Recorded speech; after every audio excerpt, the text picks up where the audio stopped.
Question number 6. SK started catering service to supply food to patients admitted in hospital and those who were recovering from the pandemic. The cost of food and disposable packing during the month of 30 days is 100 per meal. तो food का cost और packing जो वो डब्बे वगैरह देंगे जिससे food वो लोग सप्लाई करेंगे वो दोनों मिला के 100 रुपए का कॉस्ट है। ठीक है, सेलिंग प्राइस नहीं है, कॉस्ट है। और 30 डेज इन अ मंथ अपने को एज्यूम करना है। She sells meals at ₹160। ठीक है, तो 160 माइनस 100 यानी कि 60 रुपीज का कॉन्ट्रीब्यूशन आएगा।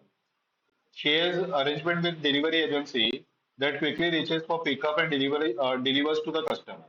The agency charges a 120 per delivery on the condition that not more than 10 meals be transported by one person on one trip. That is 120 is charged irrespective of number of meals subject to maximum of 10 meals. ये समझा क्या है? यानी कि agency वाले 120 रुपया पर delivery charge करेंगे, उस पर लोग मैक्सिमम 10 टिफिन लेके जाएंगे। तो तूने एक टिफिन दिया तो भी वो 120 ही लेगा, और पूरा 10 टिफिन दिया तो भी 120 ही लेगा। लेकिन अगर 11वां टिफिन आया तो उसको एक और बुकिंग करना पड़ेगा जिसका 120 रुपया बढ़ेगा। यानी कि ये स्टेप फिक्स कॉस्ट हो गया। She incurs fixed expenses of ₹1,44,000 per month. At what volume of sales will she break even at the earliest? How many deliveries will be required? ठीक है, तो ब्रेक इवन पूछा है। अब यहाँ पे जैसे प्रीवियस में हुआ कि अपने 3 रेंज थे। ठीक है, 1 to 50, 51 to 100 और 101 to 150। तो हमने तीनों का ब्रेक इवन निकाला। अब यहाँ पे नंबर ऑफ रेंज का कोई लिमिट ही नहीं है कि तुम लोग को मैक्सिमम कितना वो डिलीवर करेगी वो ही नहीं बताया। आया समझ में? मैक्सिमम लिमिट ही नहीं है ना, तो तुम लोग ब्रेक इवन कितने का निकालोगे? तो इसीलिए मैंने लास्ट सब में ही तुम लोग को बेस बना के दिया था कि मैक्सिमम दो ऐसे रेंज रहते हैं जहाँ पे वैलिड ब्रेक इवन पॉइंट आता है, बाकी सब में इनवैलिड आता है। ठीक है, तो अपने को सिर्फ वो दो रेंज को टारगेट करना है, बाकी तुम लोग बाकी सबका फाइंड करोगे तो वो इनवैलिड ही आने वाला है। फाइंड करके फायदा क्या है? पॉइंट आया समझ में? तो ऐसे केस पे हम लोग क्या करते हैं कि सबसे पहले सेलिंग प्राइस अपने को दिया है 160। यस, वेरिएबल कॉस्ट है 100, यानी कि कंट्रीब्यूशन 60 रुपीज पर मील का है। ठीक है, पैकिंग का सॉरी डिलीवरी का जो कॉस्ट है वो तुमको 120 रुपीज दिया है।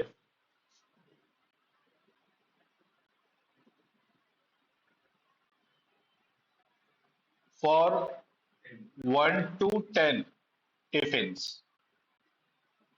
ठीक है, 1 से 10 टिफिन के लिए वो 120 रुपीज चार्ज करेगा। तो ये तो ना का स्टेप फिक्स कॉस्ट है। ठीक है,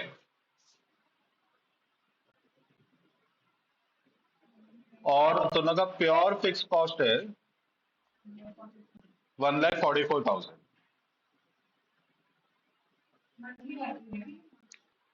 हाँ, आई थिंक सब कुछ मंथली दिया है। ठीक है, तो अभी ब्रेक इवन निकालने के लिए कौन से रेंज में, ठीक है, 10-10 के रेंज में यहाँ पे ये रेंजेस बनेंगे। ठीक है, तो पहला 1 to 10, 11 to 20 वैसे करते करते हैं, और इसका मैक्सिमम लिमिट दिया ही नहीं है, तो अनलिमिटेड रेंज बनेगा। तो अब ये केस पे अगर ब्रेक इवन निकालना तो अपन ऐसे ही ट्रायल एंड एरर नहीं कर सकते कि अपन एक एक करके रेंज फाइंड करेंगे और बीच पे कोई तो वैलिड मिल जाएगा। तो अपने को एक शॉर्टकट चाहिए कि जहाँ पे अपने को कंफर्म पता चले कि नहीं यहाँ पे तो को वैलिड मिल सकता है। तो ऐसे केस पे क्या करने का, जब भी स्टेप फिक्स कॉस्ट रहेगा ना, उसको similar to variable cost treat करने का। वो वेरिएबल कॉस्ट नहीं है, लेकिन just to find the break even point जो वैलिड रेंज है वो फाइंड करने के लिए पहले ही स्टेप फिक्स कॉस्ट को वेरिएबल करके ट्रीट करना। समझ में आया? ठीक है, so there would be maximum two valid break-even points from all ranges. ठीक है, therefore to find valid break-even point, assume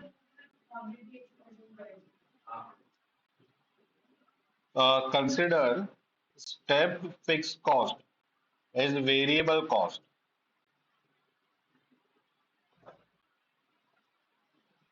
ठीक है, तो just to find BEP, BEP find करने के लिए स्टेप फिक्स कॉस्ट को वेरिएबल कॉस्ट करके ट्रीट कर रहे हैं, लेकिन एक्चुअली वो वेरिएबल नहीं है, वो फिक्स ही है, स्टेप फिक्स में ही उसका क्लासिफिकेशन होगा। तो ये केस पे देयरफॉर डिलीवरी कॉस्ट पर meal equal to ₹120, assuming 10 deliveries वो करेगा। ठीक है, तो ₹12 पर डिलीवरी होगा।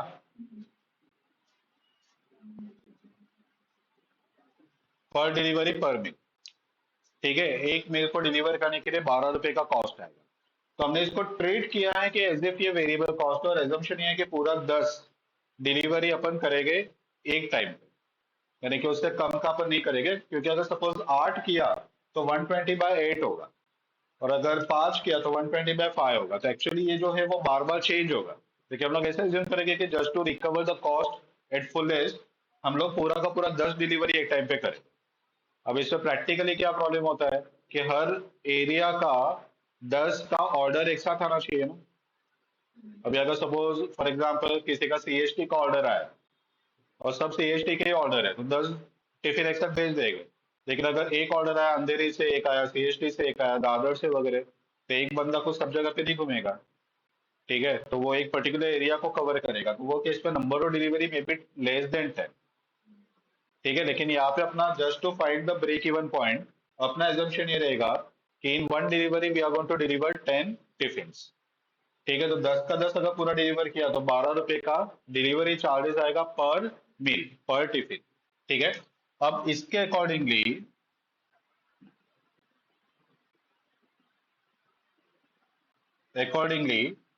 कंट्रीब्यूशन if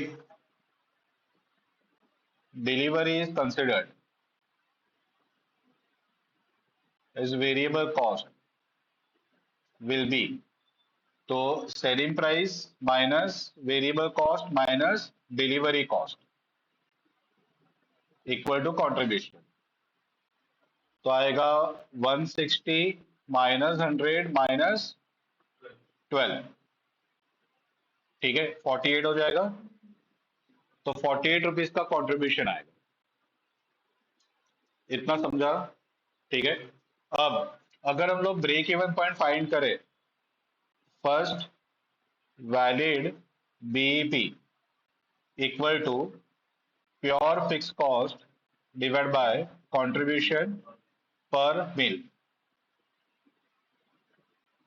तो प्योर फिक्स कॉस्ट है 144। अब ये वाले को अपन फिक्स नहीं गिन रहे, इसको अपन वेरिएबल गिन रहे, इसके लिए ये इंक्लूड नहीं होगा, अदरवाइज ये भी फिक्स का ही पार्ट है। ठीक है, तो प्योर फिक्स कॉस्ट भी 144 है, और वेरिएबल इसको हमने वेरिएबल में ट्रीट कर लिया, तो उस पर कॉन्ट्रीब्यूशन हो गया 48। कितना? 3000। सो 3000 मील्स ये अपना ब्रेक इवन पॉइंट रहेगा। तो 3000 अगर टिफिन डिलीवर किया इन अ मंथ, तो अपन जीरो प्रॉफिट पे आ जाएगा। आ समझ में? अभी इसको कंफर्म कैसे करना है?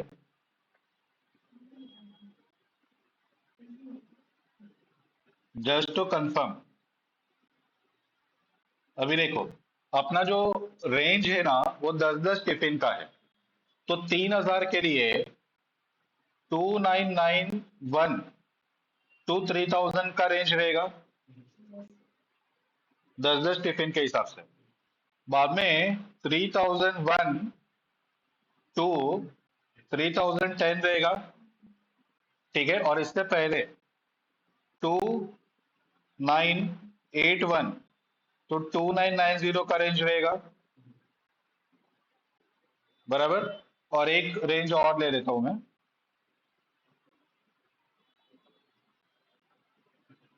3011 टू 3020। 20 और यहाँ पे भी एक रेंज बढ़ा देता हूँ 2971 टू 2980। ठीक है, तो ये अपना मिड रेंज जो हमने फाइंड किया, और दो रेंज आगे के, दो रेंज पीछे के, यानी कि टोटल 5 रेंज के लिए हम लोग अभी ब्रेक इवन चेक करते हैं। और लिटरली जैसे ब्रेक इवन आना चाहिए वैसे ही अपन चेक करेंगे, यानी कि स्टेप फिक्स कॉस्ट को फिक्स कॉस्ट में ही कंसिडर करेंगे। ठीक है, तो fix cost at above range, ये रेंज के लिए फिक्स कॉस्ट कितना रहेगा? तो एक आएगा प्योर फिक्स कॉस्ट जो रहेगा 144, ये सभी के लिए सेम ही रहेगा।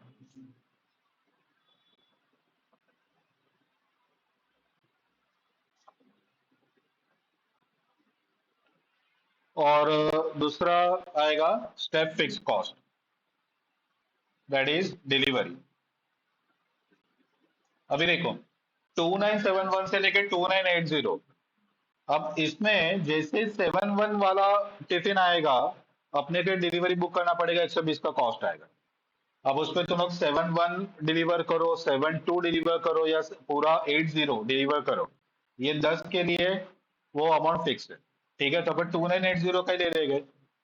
ठीक है, तो 2980 डिवाइड बाय 10। ठीक है, 10 क्या है? एक टाइम पे 10 टिफिन जाता है, तो अपने को नंबर ऑफ डिलीवरी कितना बुक करना पड़ेगा? 298। ठीक है, 298, क्योंकि एक टाइम पे एक बंदा 10 टिफिन लेके जाता है, अपने को टोटल 2980 टिफिन को डिलीवर करना है, यानी कि नंबर ऑफ डिलीवरीज आएगा 298। तो 298 हर एक डिलीवरी का 120 रुपीज का कॉस्ट है। ठीक है, तो आपको टोटल कॉस्ट मिलेगा 35,760। अब ये दोनों को ऐड कर लो, टोटल फिक्स कॉस्ट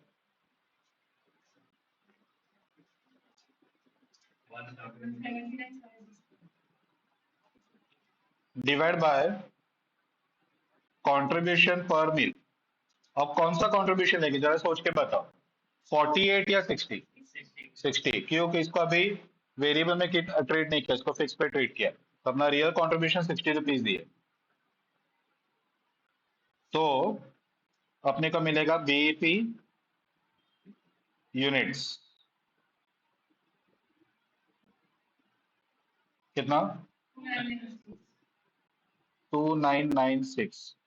2996 वैलिड या इनवैलिड? इनवैलिड। अब दूसरा, यहाँ पे 2990 के लिए वर्किंग करेंगे, तो 2990 डिवाइड बाय 10 इंटू 120, 35,880। सिंपल क्या होगा, इस पे 120 रुपया ऐड हुआ, एक डिलीवरी बढ़ गया ना 81 पे। अब इस पे 120 ऐड करो, ये मिलेगा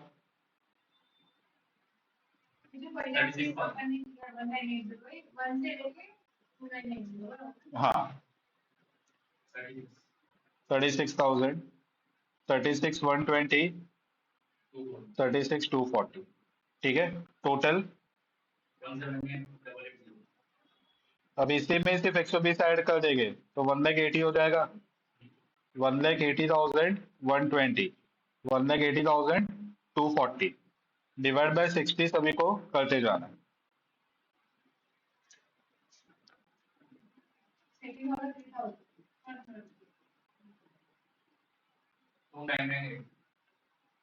टू नाइन नाइन एट 3,002। ठीक है, देखो 120 रुपया बढ़ रहा है, एक टिफिन का कंट्रीब्यूशन 60 रुपए, यानी कि 120 रिकवर करने के लिए दो टिफिन लगेगा, तो ब्रेक इवन देखो दो दो यूनिट से बढ़ रहा है। अब ये सबको अगर वैलिड इनवैलिड में अगर कंसिडर किया तो यहाँ पे 90 है, यहाँ पे 98 है, यानी कि ये इनवैलिड होगा, ये वैलिड, ये वैलिड, और ये इनवैलिड। तो तुम लोग को पता है ना मैथमेटिकली सिर्फ दो रेंज ऐसे आते हैं जो वैलिड आते हैं, ये दो रेंज वैलिड है, इसके पहले के सब अपर लिमिट से बड़े नंबर आएंगे, रेंज के ऊपर जाएंगे, और इसके बाद के सब में रेंज से नीचे आएगा, तो इसके लिए इनवैलिड बनेगा, क्योंकि इसके नेक्स्ट वाले में ब्रेक इवन पॉइंट 3006 होगा, और रेंज रहेगा 21 से आगे का, तो भी इनवैलिड आएगा, क्योंकि ब्रेक इवन दो दो यूनिट से ही बढ़ेगा, तो बीच के सिर्फ दो रेंज ऐसे रहेंगे जहां पे वैलिड आएगा, अदरवाइज इनवैलिड ही आने वाला है। आया समझ में? ठीक है, तो जहाँ पे मल्टीपल रेंज रहेगा ना, बहुत सारे रेंज है, तो हर एक रेंज के लिए फाइंड नहीं करने का, पहले स्टेप फिक्स कॉस्ट को वेरिएबल में कंसिडर कर लेने का। ठीक है, अगर उसको वेरिएबल गिना तो वो केस पे कंट्रीब्यूशन कितना आएगा वो फाइंड करो, pure fix cost divide bye ये कंट्रीब्यूशन, तो तुम लोग को मिलेगा ब्रेक इवन पॉइंट। वो तुम लोग का पहला वैलिड ब्रेक इवन पॉइंट है। अब वो रेंज ले लो, उसके पहले के दो रेंज, उसके बाद के दो रेंज। ठीक है, या तो उसके पहले एक वैलिड आएगा, या तो उसके बाद वाले में एक वैलिड आएगा, और बाकी सब इनवैलिड ही आएगा। तो तुम लोग का फाइनली कंक्लूजन ड्रॉ करने का कि only two valid break even points are 3000 and 3002। कल के समय तीन ही रेंज था, अगर आप वहां पे भी ये टेक्निक यूज करने को चाहते हैं तो आप कर सकते थे। ठीक है, लेकिन वहां पे रेंज ही तीन था, तो ब्रेक इवन निकालना शॉर्टकट था। ये सब करने से अच्छा है कि आप डायरेक्ट ब्रेक इवन निकाल लो। तो हमने डायरेक्टली ब्रेक इवन निकाल लिया, और फ्लेक्सिबल बजट ऑलरेडी पूछा था, तो अपने पास step fix cost, pure fix cost, सब नंबर्स थे। सीधा वो डिवाइड कर करके ब्रेक इवन से फाइंड करना था। फिर तीन रेंज के लिए ब्रेक इवन निकालना अच्छा है कि ये वेरिएबल में कन्वर्ट करके वैलिड रेंज।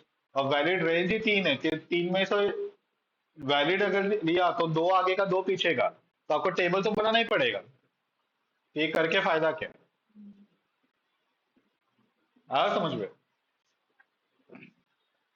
तो ये एक बहुत अच्छा पॉइंट था कि जहाँ पे मल्टीपल रेंज रहेगा तभी क्या करना है।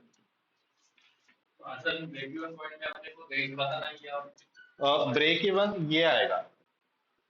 ठीक है, तो वहां पे लिखने का कि valid break even points are 3000 and 3002। For rest of the ranges there will be invalid break even points.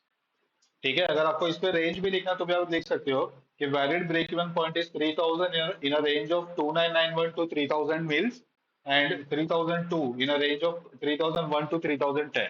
For rest of the ranges there will be invalid break even points. ठीक है, चलो अभी बी क्वेश्चन का answer तुम लोग को ही find करना है कि अच्छा, ये इसके लिए वो लोग ने एक और पूछा कि how many deliveries would be required, पहले क्वेश्चन में। तो ये ब्रेक इवन है। ठीक है, अब 3000 के लिए नंबर ऑफ डिलीवरीज कितना लगेगा, तो एक डिलीवरी में 10 मिल जाते हैं, तो 3000 डिवाइड बाय 10 300, और 3002 डिवाइड बाय 10 तो 300.2। अब वो जो दो मील है ना, उसके लिए भी तुम को पूरा एक डिलीवरी लगेगा ही ना, तो 300.2 यानी कि 301 डिलीवरी होगा। डिलीवरी के नॉट बी इन फ्रैक्शन, तो उसको कंपलसरी अपर पे राउंड ऑफ करना है। क्यों अपर पे? क्योंकि दो मील के लिए भी एक डिलीवरी बुक करना ही पड़ेगा। आ समझ में? तो यहाँ पे 300 और यहाँ पे 301, ये आंसर आएगा। पता चला? अब क्वेश्चन नंबर 2 क्या पूछ रहा है, देखो। If she is able to sell 5000 meal in a month, what will be her maximum profit? तो 5000 मिल के लिए दोनों को प्रॉफिट बताना है। तो सेल्स 5000 इंटू 160, वेरिएबल 5000 इंटू 100। ठीक है, कंट्रीब्यूशन आएगा माइनस फिक्स कॉस्ट 144, और स्टेप फिक्स कॉस्ट 5000 के लिए ये कॉस्ट कैसे निकालेंगे, तो 5000 डिवाइड बाय 10 इंटू 120, ये आएगा डिलीवरी का कॉस्ट। दोनों फिक्स कॉस्ट को माइनस किया तो आ जाएगा प्रॉफिट। तो आपको प्रॉफिट स्टेटमेंट बनाना है, वो आपको फाइंड करना है। सी पॉइंट में क्या बोला है कि what will be her worst income at this level, assume she will not entertain any delivery for less than 3 meals per day. तो बोले कि ये लेवल पे उसका वर्स्ट इनकम कितना रह सकता है, अगर वो 3 से कम वो एक्सेप्ट नहीं करेगी, यानी कि एक टाइम पे 3 ऑर्डर आया तो ही वो डिलीवरी बुक करेगी, तो वो टिफिन डिलीवर करेगी, अदरवाइज नहीं करेगी। ठीक है, तो अभी देखो हमने क्या बोला कि 5000 में मैक्सिमम प्रॉफिट कितना, तो हमने ऐसा assume किया कि 5000 में सभी का डिलीवरी 10-10 के लॉट में ही हो रहा है। तो हमने डिलीवरी का कॉस्ट लिया 5000 डिवाइड बाय 10 इंटू 120। लेकिन अगर वर्स्ट सिचुएशन गिना, क्योंकि वहां पे क्लियरली बोला है वो 3 से कम का डिलीवरी एक्सेप्ट नहीं करती है, यानी कि वर्स्ट सिचुएशन में अगर 3-3 का ही ऑर्डर आया उसको, तो 5000 डिवाइड बाय 3, तो वो आएगा नंबर ऑफ डिलीवरीज। ठीक है, तो ये कॉस्ट सेम रहेगा, कंट्रीब्यूशन भी सेम रहेगा। 5,000 इंटू 60 रुपए का जो कॉन्ट्रीब्यूशन है वो भी सेम रहेगा, 144 भी सेम रहेगा। लेकिन वर्स्ट सिचुएशन में अगर उसको ऑर्डर एक साथ नहीं आ रहा है, तो वो तीन तीन का अगर ऑर्डर वो एक्सेप्ट कर रही है, तो 5,000 डिवाइड बाय 3 इंटू 120 रुपया, ये आएगा डिलीवरी का कॉस्ट। और वो केस में जो प्रॉफिट एंड लॉस आ रहा है वो अपने को फाइंड करना है। तो सिर्फ डिलीवरी वाला कॉस्ट आपको चेंज करना है, बाकी का पार्ट सेम है, बढ़ेगा। क्योंकि होता क्या है, 120 रुपए में अगर आप 10 डिलीवरी करोगे तो 12 रुपए का पर डिलीवरी का कॉस्ट है। और 120 में अगर आप 3 डिलीवर करोगे तो 40 रुपए का, कितना बड़ा डिफरेंस है। कंट्रीब्यूशन ड्रास्टिकली कम होता है ना। यहाँ पे 60 - 12 48 का नेट कंट्रीब्यूशन है, और यहाँ पे 60 - 40 20 रुपए का कंट्रीब्यूशन है, आधे से भी कम हो गया है। तो प्रॉफिट सीधा हाफ हो जाएगा। आया समझ में। तो ये दो का आंसर दोनों को फाइंड करना है। पहला ये यहाँ तक का लिखो, बाद में वो तो बहुत सिंपल है, 5,000 के लिए वर्किंग करने का, बाद में सी पॉइंट के लिए वर्किंग वापस करने का सिर्फ 5,000 डिवाइड बाय 3 करना है। ठीक है, और जो भी डिलीवरीज आएगा ना उसको राउंड ऑफ करना, बाद में इंटू 120 करना। ठीक है, 5,000 डिवाइड बाय 3 करके फुल नंबर नहीं मिलेगा, तो उसको अपर पे राउंड ऑफ कर। ठीक है, और बाद में इंटू 120 कर।